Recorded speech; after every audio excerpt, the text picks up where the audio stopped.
সবগুলোতে চার্জশিট এসেছে, সবগুলোতে চার্জ ফ্রেম হয়েছে, সবগুলো রাষ্ট্র বনাম তার মামলা। তার মানে সে চিহ্নিত অপরাধী। আমার বন্ধু প্রিন্স মামুন উমরা হজে গিয়া লাভ হয় নাই, কারণ ওই পোলারে আবার সে মামলা দিয়ে দিয়েছে।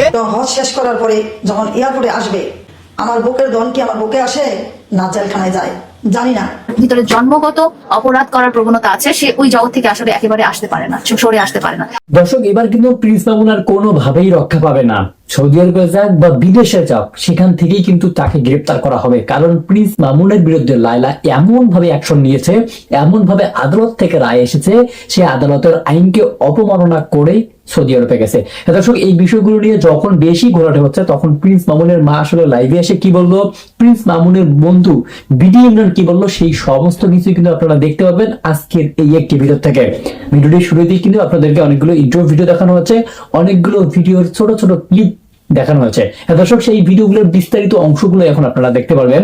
প্রিন্স মামুন যেই কাজটা করেছে লায়লার সঙ্গে, এবং লায়লা যেই বিষয়টা নিয়ে মামলা করেছে, সেই সবকিছুই কিন্তু আপনারা জানতে পারবেন। তো দর্শক, কথা না বাড়িয়ে সর্বপ্রথম আমাদের স্ক্রিনের সাইডে কিছু ভিডিও পেলে হবে, আমরা আগে ভিডিও ফুটেজ গুলো দেখবো। দর্শক, এই ভিডিও ফুটেজ গুলো কিন্তু আপনারা অনেক মনোযোগ সহকারে দেখবেন, কারণ এর মধ্যে লুকিয়ে আছে অনেকগুলো তথ্য। তো দর্শক, কথা না বাড়িয়ে সর্বপ্রথম আমরা আগে ভিডিও ফুটেজ গুলো দেখে নেব, তারপর না হয় বিস্তারিতভাবে আলোচনা করা যাবে। আমার সাথে আমরা যখন একসাথে বসবাস করেছি, তখন আমি তাকে সমস্ত খারাপ বিষয়গুলো থেকে দূরে রাখার চেষ্টা করতাম, এবং তাকে সমস্ত খারাপ অভ্যাসগুলো থেকে, খারাপ সঙ্গ থেকে সরিয়ে এনে একটা ভালো জীবনযাপন দেওয়ার চেষ্টা করেছি। পরবর্তীতে যখন আমরা আলাদা হয়ে যাই, তখন সে আবার ফিরে যায় তার আগের কর্মকাণ্ডের দিকে। সব ঠেলে গেছে গা, এই সবগুলা মামলায় হাজিরা দিছে, সবগুলো মামলা গেছে না। কালকে যে মামলাটার যে হাজিরা ছিল, ওর হঠাৎ করে ওর হইছে, মনে করেন ওই যে মক্কা শরীফ যাওয়ার জন্যে ভিসা, তারপরে সবগুলো হঠাৎ করে হয়ে গেছে। তো হয়ে যাওয়াতে আবার কোর্টের ভিতরে কাগজও জমা দিয়া গেছে। তারপরে আবার ওর যে উকিল আছিল, উকিলকেও বলিয়া গেছিল। তো ওরা কী করছে কি না করছে তা তো আমি বলতে পারলাম না। একটু কালকে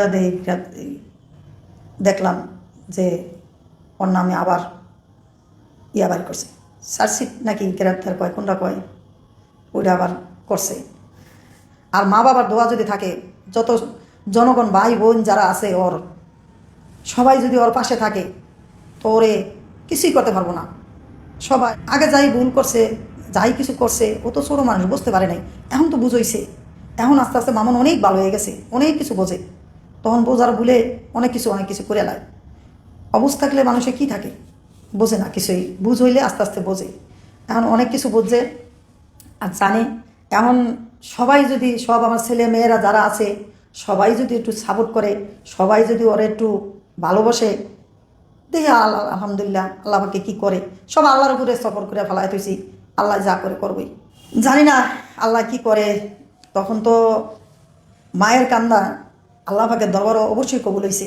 কবুল হওয়াতেই তো ওই বেশি দিন জেলও খাটতে পারেনি আল্লাহর রহমতে।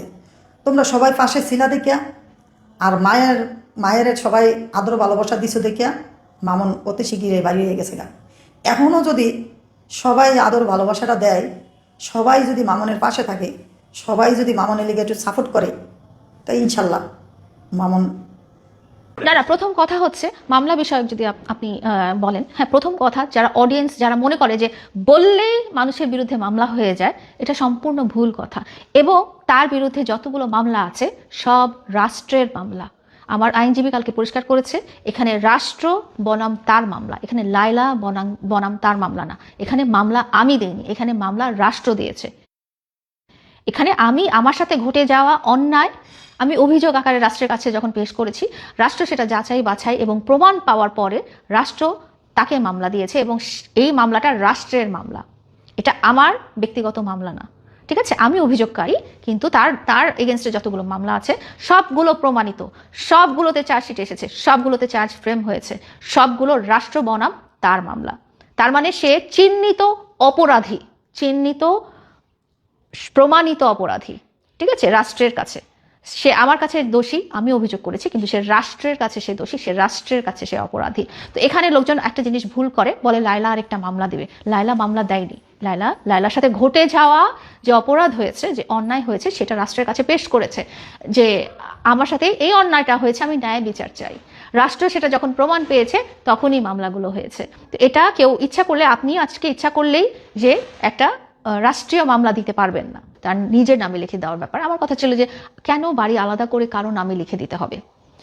তুমি আছো, আমি আছি, আমরা থাকছি, সেখানে পার্টিকুলারলি তোমার নামে কেন লিখে দিতে হবে? তো এই ব্যাপারটা থেকেই আসলে দ্বন্দ্বটা শুরু হয়েছে, যে জাগতিক বিষয়গুলো, যে তার বাড়ি গাড়ি, সামাজিক স্ট্যাটাস, শিক্ষা সবকিছু হয়ে যাওয়ার পরও আমি যদি বলি 2022-এর আগে আপনারা তাকে এমনভাবে কখনো দেখেননি, বা সোসাইটির একটা অংশ শুধু দেখেছিল, যে অংশটা হচ্ছে নিম্ন শ্রেণীর। যদিও আমি শ্রেণী ভেদাভেদ পছন্দ করি না, নিম্ন শ্রেণীর মানুষরাই শুধু তাকে চিনত।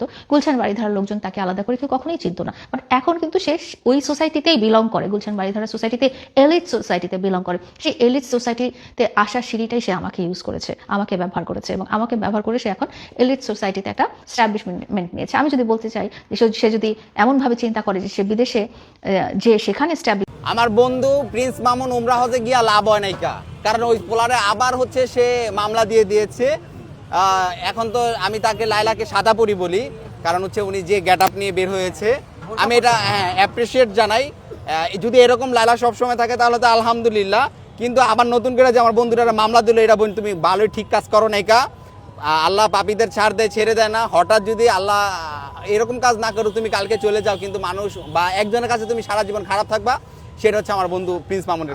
আমি যদি তার প্রতি সিম্প্যাথিও দেখাই, এখানে আমার কিছু করার থাকবে না, কারণ আমি রাষ্ট্রের কাছে আমি ন্যায় বিচার চেয়েছি, এবং রাষ্ট্র আমার এই ন্যায় বিচার প্রার্থনাটা আমলে নিয়ে তার এগেনস্টে মামলা করেছে। এখানে যেটা বলেছেন ভাইয়া, স্টেট ভার্সেস মামুন মামলা হয়েছে, এখানে লায়লা ভার্সেস মামুন মামলা না। তো দর্শক, এতক্ষণ থেকে কিন্তু আপনাদেরকে অনেকগুলো ভিডিও ফুটেজ দেখানো হয়েছে। প্রিন্স মামুনের মা অনেক কথা বলেছে, প্রিন্স মামুনের বন্ধু বিডি ইমরানও কিন্তু অনেক কথা বলেছে। এই কথাগুলোর মধ্যে থেকে কিন্তু একটা বিষয় স্পষ্ট ভাবে ভেসে আসতেছে, সেটা হচ্ছে প্রিন্স মামুনের বিরুদ্ধে যেই গ্রেপ্তারি যেটা দর্শক, প্রিন্স মামুনের বিরুদ্ধে যে গ্রেপ্তারি পরোয়ানাটা জারি হয়েছে, সেটা কিন্তু সত্যি সত্যি একটা বড় ইমপ্যাক্ট ফেলতে পারে প্রিন্স মামুনের জীবনে। প্রিন্স মামুন বর্তমান সময়ে সৌদি আরবে থাকতে পারে, কিন্তু তাকে তো বাংলাদেশে আসতে হবে। আর যখনই বাংলাদেশে আসবে, তখন বাংলাদেশ আইন তাকে কিন্তু আর ছাড়বে না, কারণ যেটা আদালত থেকে রায় আসে, সেটার বিরুদ্ধে কিন্তু কারো যাওয়ার কোনো স্বার্থ নাই। তো দর্শক, এই বিষয়গুলো নিয়ে কিন্তু সোশ্যাল মিডিয়ার মধ্যে আবারও কথা হচ্ছে, আলোচনার সমালোচনার ঝড় বয়ে যাচ্ছে।